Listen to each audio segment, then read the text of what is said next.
बहुत समय पहले की बात है। एक राजा था जिसे पक्षियों का बहुत शौक था।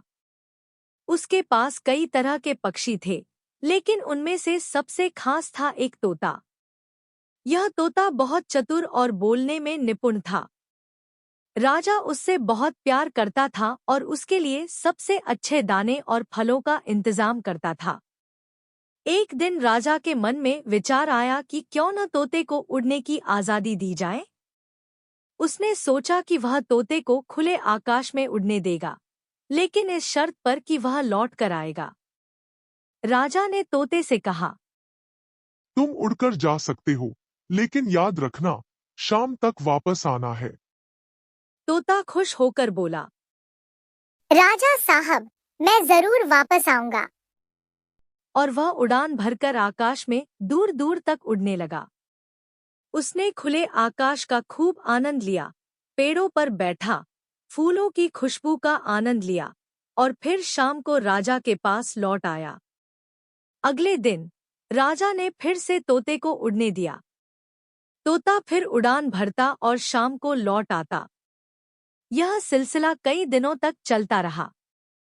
एक दिन तोता उड़ते उड़ते बहुत दूर निकल गया और उसे बहुत सारे जंगली तोते मिल गए।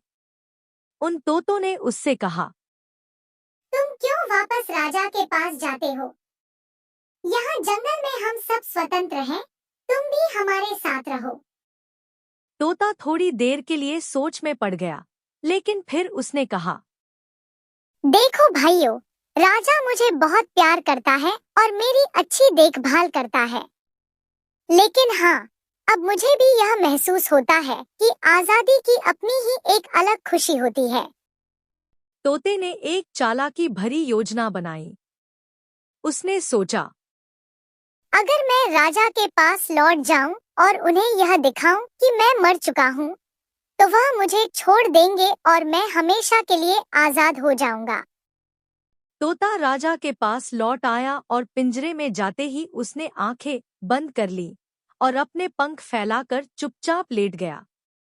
राजा ने जब यह देखा तो वह बहुत दुखी हो गया।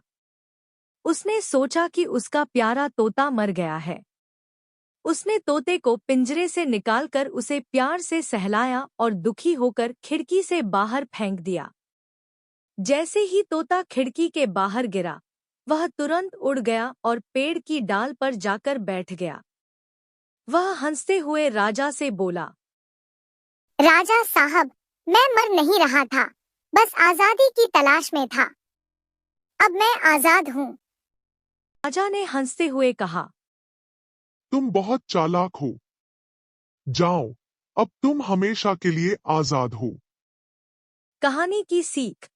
कभी कभी छोटी सी चतुराई से बड़ी मुश्किलों से भी आसानी से बाहर निकला जा सकता है। आजादी सबसे बड़ा सुख है, लेकिन सच्ची दोस्ती और प्यार की भी अपनी अहमियत होती है।